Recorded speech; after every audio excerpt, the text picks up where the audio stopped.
नमस्कार, आदाब, सत श्री अकाल। स्वागत है आप सभी का आपके अपने YouTube चैनल में। आप सबको पता है कि नई 18वीं लोकसभा का गठन हो चुका है। तो 18वीं लोकसभा से जुड़े जितने भी इम्पोर्टेंट पॉइंट हैं, अगर 18वीं लोकसभा गठन हुआ तो भाई पहली लोकसभा से जुड़े कुछ इंपॉर्टेंट पॉइंट हो, उन सारी चीज़ों को आज की क्लास में डिस्कस करेंगे।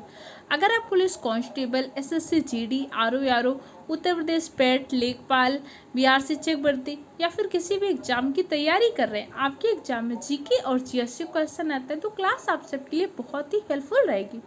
आप सबको पता है कि क्वेश्चन का ट्रेंड बदल चुका है। जो चीज़ें करंट में होती है उससे जुड़े स्टैटिक जीके को डिस्कस करते हैं।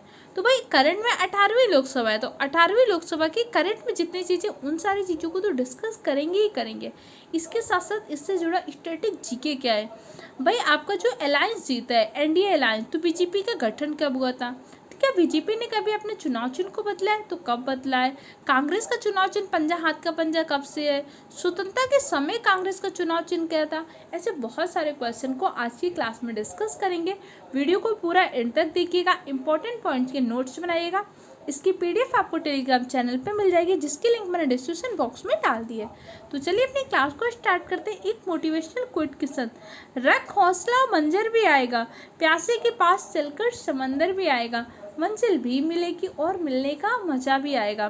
बस ये टाइम है, मेहनत कर लीजिए, क्योंकि सक्सेस तभी मिलती है जब उसके लिए आप त्याग कर रहे होते हैं, बलिदान कर रहे होते हैं। जो पार्टी कर रहे हैं ना, पार्टी करने दीजिए, आप एनसीईआरटी चला लीजिए, मेहनत कर लीजिए। 18वीं लोकसभा का चुनाव आपके 7 चरणों में संपन्न हुआ है। अभी आपकी 17वीं लोकसभा को भंग कर दिया गया था और नई 18वीं लोकसभा का गठन किया गया है। 18वीं लोकसभा का चुनाव कितने चरणों में संपन्न हुआ है? इसका चुनाव आपके 7 चरणों में संपन्न हुआ है। पहला चरण आपके 19 अप्रैल से स्टार्ट हुआ था। लगभग आपके 44 दिन ये चुनाव चला है। अब तक का सबसे लंबा चुनाव था। और 7वां चुनाव चरण कब हुआ? 1 जून को। 19 अप्रैल से लेकर 1 जून तक आपके चुनाव चले। 4 जून को इसके नतीजे आए और 9 जून को क्या हुआ है? आपका शपथ ग्रहण समारोह हुआ है। कौन सी लोकसभा का गठन हुआ है? तो 18वीं लोकसभा का गठन हुआ है। आप सबको पता है कि अभी हम पहले क्या किया गया, प्रधानमंत्री नरेंद्र मोदी जी ने अपना इस्तीफा दिया। अब जैसे इस्तीफा देते प्रधानमंत्री तो आपकी लोकसभा क्या हो जाती है? भंग हो जाती है। तो आपकी लोकसभा के भंग होने का उल्लेख हमारे संविधान में कहाँ है?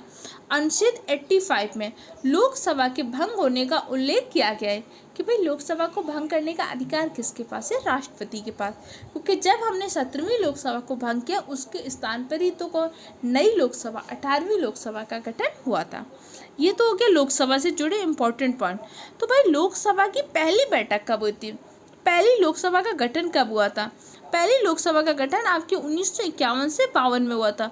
52 में आपकी नई लोकसभा का गठन हुआ था, जो कि 52 से लेकर 57 तक आपकी पहली लोकसभा चली थी।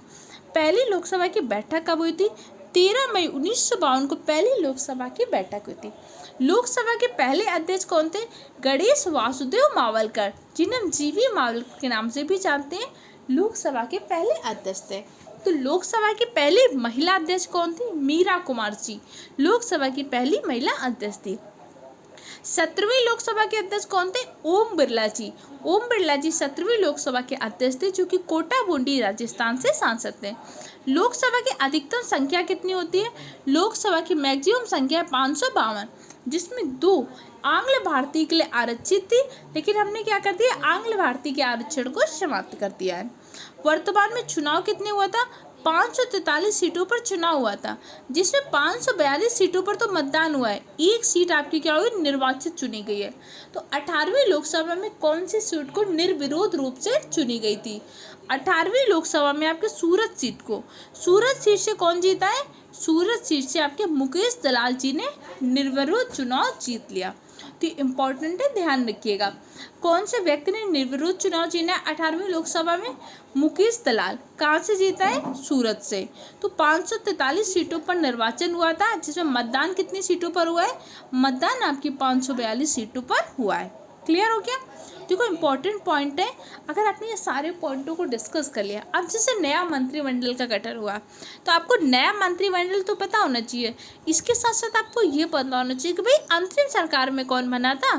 फिर स्वतंत्र भारत का, अब जैसे शिक्षा मंत्री बने आपके धर्मेंद्र प्रधान जी, तो अंतरिम सरकार में शिक्षा मंत्री कौन बना था? इसके बाद आपकी जो स्वतंत्रता के पश्चात नई बनी थी, स्वतंत्रता के पश्चात भारत के पहले शिक्षा मंत्री कौन बने थे। अगर आपके 3 पॉइंट तैयार हैं तो एग्जाम में कैसा भी क्वेश्चन पूछे आप कर पाएंगे। तो अगर एग्जाम में सिलेक्शन लेना है तो आपको एग्जाम पैटर्न समझना होगा, एग्जाम पैटर्न क्वेश्चन कैसे पूछता है। अभी आपको पता है कि एक एग्जाम में आया था, टिस्को का क्वेश्चन आया था। टाटा आयरन स्टील कंपनी की स्थापना कहाँ पे हुई थी, सापची में हुई थी। सापची कहाँ पे, जमशेदपुर में। तो ये क्वेश्चन आपसे क्यों पूछा गया, अगर टाटा चर्चा में चल रही थी तो टाटा से जुड़ा स्टैटिक पॉइंट का क्वेश्चन पूछता है। अगर कोई व्यक्ति, कोई खिलाड़ी चर्चा में चल रहा है तो हो सकता है उससे जुड़ी कोई बुक है, ऐसे क्वेश्चन पूछता है। इस तरीके से क्वेश्चन पैटर्न में क्वेश्चन पूछे जाते हैं। तो आपको एग्जामिनर का ट्रेंड समझना पड़ेगा कि भाई वो कैसे क्वेश्चन पूछ रहा है। तो पहली लोकसभा का गठन कब हुआ था, पहली लोकसभा आपसे 1952 से लेकर 1957 तक चली थी। पहली लोकसभा का गठन कब हुआ था, 17 अप्रैल 1952 को गठन हुआ था। पहली लोकसभा का पहला सत्र कब हुआ था, 13 मई 1952 को लोकसभा का सत्र हुआ था। अब लोकसभा से जुड़े कुछ इंपॉर्टेंट पॉइंट और समझते हैं। सबसे पहली चीज, लोकसभा का उल्लेख हमारे संविधान में अनुच्छेद 81 में किया गया है। लोकसभा कैसा होता है, अस्थायी सदन होता है। लोकसभा निम्न सदन होता है। लोकसभा का कार्यकाल कितना होता है, 5 वर्ष होता है। लोकसभा का सदस्य बनने की न्यूनतम आयु कितनी होती है, 25 वर्ष। लोकसभा का सदस्य बनने की न्यूनतम आयु होती है। तो हमारी पहली लोकसभा को भंग कब किया गया था, 4 अप्रैल 1957 को पहली लोकसभा को भंग किया गया था। पहली लोकसभा में चुनाव कितनी सीटों पर हुआ था, पहली लोकसभा में 489 सीटों पर चुनाव हुआ था। 17.3 करोड़ उस टाइम पे मतदाता थे। तो ये पहली लोकसभा से जुड़े इंपॉर्टेंट पॉइंट को हमने डिस्कस कर लिया। अभी आपको पता है कि हमारे यहाँ पे 543 सीटों पर निर्वाचन हुआ है। अब 543 सीटों में बहुमत के लिए आपको कितनी सीटें चाहिए, तो इसके लिए आपको बहुमत के लिए 272 सीटें चाहिए। लेकिन आपको पता है इस बार किसी भी पार्टी को बहुमत नहीं मिला है। अगर किसी पार्टी को 272 सीटें मिल जाती तो बहुमत से चुनाव जीत जाती, लेकिन इस बार किसी भी पार्टी को, ना ही बीजेपी को ना ही कांग्रेस को, किसी को भी बहुमत नहीं मिला। तो इस बार सरकार किसकी बनी है, इस बार सरकार आपकी बनी गठबंधन की। गठबंधन में किसकी सरकार बनी, गठबंधन में बनी एनडीए का। इस टाइम के चुनाव में 2 प्रमुख गठबंधन थे, एनडीए गठबंधन था, एक आपका इंडिया गठबंधन। एनडीए गठबंधन की प्रमुख पार्टी कौन थी, बीजेपी थी। इंडिया गठबंधन की प्रमुख पार्टी कौन थी, कांग्रेस थी। तो इस बार सरकार किसकी बनी, इस बार सरकार बनी एनडीए गठबंधन की। तो इस बार का चुनाव आपका अब तक का सबसे बड़ा चुनाव था। 7 चरणों में हुआ है और 44 दिनों में 7 चरण संपन्न हुए हैं। शपथ ग्रहण कब हुआ, 9 जून 2024 को 18वीं लोकसभा का शपथ ग्रहण समारोह हुआ है। अच्छा, शपथ ग्रहण समारोह शपथ करा दिलाता कौन है, राष्ट्रपति। मंत्रिपरिषद को शपथ दिलाते हैं राष्ट्रपति। तो इस बार कितने मंत्री बने, तो इस बार आपके 71 मंत्री प्लस 1 प्रधानमंत्री, तो टोटल 72 मंत्री बने। अच्छा, एक बात और समझिएगा, भाई कितने मंत्री बन सकते हैं। तो हमारे यहाँ पे एक संविधान संशोधन हुआ था, 91वां संविधान संशोधन, जिसमें कहा गया था लोकसभा सीटों का 15% मंत्री बन सकते हैं। तो हमारे यहाँ पे कितनी है, 543 सीटें हैं। इस टाइम पे निर्वाचन हुआ तो इसके लिए कितने मंत्री बन सकते हैं, हमारे यहाँ पे सीटें कितनी है, 552 मैक्सिमम सीटें हैं। तो 552 को 15%, लगभग हमारे यहाँ पे 82 मंत्री बनाए जा सकते हैं। और मोदी सरकार के कार्यकाल में कितने मंत्री बने हैं, तो इनमें बने गए मंत्री आपके 72 मंत्री बनाए गए, अर्थात 10 मंत्री अभी और बनाए जा सकते। समझ में आया कि नहीं आया, देखो सब कितने मंत्री बनाए जा सकते हैं। भाई चुनाव तो आपने 543 सांसदों ने जीता है। अब 543 सांसदों में कांग्रेस के पास कितने सांसद हैं, कांग्रेस के पास लगभग 233 सीटें हैं। और बाकी कितने हैं, बाकी आपके पास कुछ निर्दलियों के पास है, कुछ इंडिया गठबंधन के पास है। अब इंडिया गठबंधन के पास मान लो 292 सांसद हैं, कि 292 सांसद को मंत्री बना सकते नहीं। हमने कहा है कि जो हमारी लोकसभा की संख्या होगी उसके 15% ही मंत्री बना सकते हैं। तो 82 मंत्रियों को बनाया जा सकता है। मोदी सरकार जी के तीसरे कार्यकाल में कितने मंत्री बनाए गए, 72 मंत्री बनाए गए, जिसमें 30 क्या है आपके कैबिनेट मंत्री हैं, कुछ आपके स्वतंत्र प्रभार के मंत्री होते हैं, कुछ आपके राज्य मंत्री होते हैं। क्लियर हो क्या। इसके साथ साथ 9 जून के शपथ ग्रहण समारोह में 7 देश के पीएमओ ने भी भाग लिया था। 7 देश के नेताओं ने कौन कौन से लिया था, ये हम इससे पहले की क्लास में डिस्कस करते हैं, जहाँ पे हमने पूरे मंत्रिमंडल के बारे में डिस्कस किया था, वहाँ पे डिस्कस कर लिया। आप उस वीडियो को जरूर देख लीजिएगा। ओके, इसके साथ साथ हमारे यहाँ पे जैसे शपथ किसने दिलाई है, शपथ दिलाई है राष्ट्रपति जी ने। लेकिन एक बात ध्यान रखिएगा, हमारे संविधान में, मूल संविधान में 8 अनुसूची थी, वर्तमान में कितनी, 12। सामान्यतः सभी की शपथ का उल्लेख हमने संविधान की 3री अनुसूची में किया हुआ है। लेकिन आपके राष्ट्रपति, उपराष्ट्रपति और राज्यपाल की शपथ के लिए अलग से आर्टिकल है। इसके अलावा अन्य किसी के भी शपथ के अलग से आर्टिकल नहीं है। राष्ट्रपति के शपथ का उल्लेख कहाँ पे किया गया, अनुच्छेद 60 में। उपराष्ट्रपति के शपथ का उल्लेख कहाँ पे गया, 69 में।